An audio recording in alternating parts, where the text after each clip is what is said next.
Now this module is designed to cover the domain that is called the process of auditing information systems. Now this module is going to focus on the process of auditing your information systems to make sure that you're covering the entire practice of IS auditing.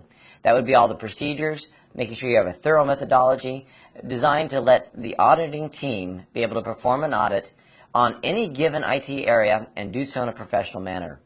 Now the objective of this particular domain, this module, is to ensure that you have the knowledge necessary to provide these audit services that are in accordance with the IT audit standards and designed to assist the organization with protecting and controlling their information systems. Now there are several tasks that we're going to see as we go through this module. Number one, you're going to work at learning how to develop and implement a risk-based IT audit strategy, one that's in compliance with the IT audit standards to cover all of the key areas. The second one is you're going to be able to plan specific audits to determine whether the information systems are protected, controlled, and to be able to provide value to the organization through the use of this audit. We also want to make sure that we can conduct audits in accordance with the IT audit standards to achieve planned objectives, and to report audit findings and make recommendations to the key stakeholders.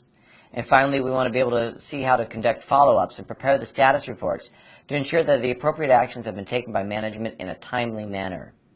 Now, what's important to know is we're not going to tell you step by step every single thing you should go through in the process of auditing, but rather we are creating a framework and guidelines. It's actually a series of guidelines, standards, and procedures that you can follow and use to be able to implement your audit plan that's going to be in accordance to whatever contract you have with the organization that you're doing the audit on. This lesson is designed to talk about management's role of the audit function. Now, if you think about management, I am talking about management of the auditing team, not necessarily the upper management of the organization that's being audited.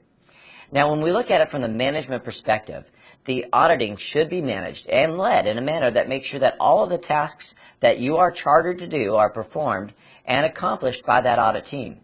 In fact, management should make sure the auditors maintain independence during this function, as well as maintaining their competence in the auditing process. Now, we'll talk later about them having the competence in what they are auditing, but right now it's important that they understand really what is involved in conducting an actual audit. And as those guidelines and procedures change, they need to be up to date in their competence about that process. The audit function should have something that's value added as a contribution that the senior management can use. In other words, senior management needs this information to be able to, number one, understand where risks are and what they might be able to do to mitigate some of their risks, or to have an assurance that the controls they have in place are doing the job that they're supposed to do. And a lot of this goes to some high-level types of certifications to maintain laws and regulations. So, yeah, there's a lot of value-added contributions that senior management will get as a result of the audit. And of course, the audit function should also achieve the business objectives. And again, those objectives I talked about could be to maintain certain types of regulatory laws or certifications that are required by the company to do their business.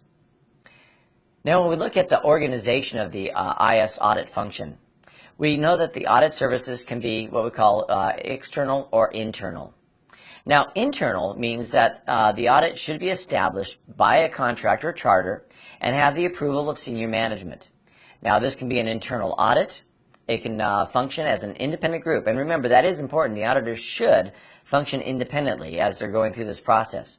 The audit committee integrated within a financial and operational audit can provide IT-related control assurance to the financial or management auditors. So those are types of internal-based audit services. Now, the external types would be audit services that are provided by an outside firm, meaning not people that are employed by the company. Now, the scope and objectives of these services should be listed in some very formal contracts between the organization and the external auditing team. In fact, I like to tell people that when they go in to do these auditings, depending on what they're doing, this contract and these permissions that they have, these agreements that we have that said what we can do, are their get-out-of-jail-free cards. Because if you think about it, as you're going through some of the auditing requirements, you might, find weaknesses, and in the attempt to test those weaknesses, may come across information that might be of kind of high-level, top-secret information that the organization doesn't want to get out. And if you were just kind of doing your audit and you said, ooh, let's check on this control over here, and you go after and check on something that you're not under contract to even be looking at, that's where you have problems, right? So it's kind of, the fine line between auditing sometimes, and some people might think of hacking into systems. Right? It's important that you remember to keep in accordance with your contract, and it should very specifically spell out what it is that you're auditing, and that's part of that agreement that we have, especially with an external firm. Now, whether we're doing either internal or external auditing, there should be an independence of that auditing team. As I talked about, we don't want them to necessarily, I guess I look at it this way.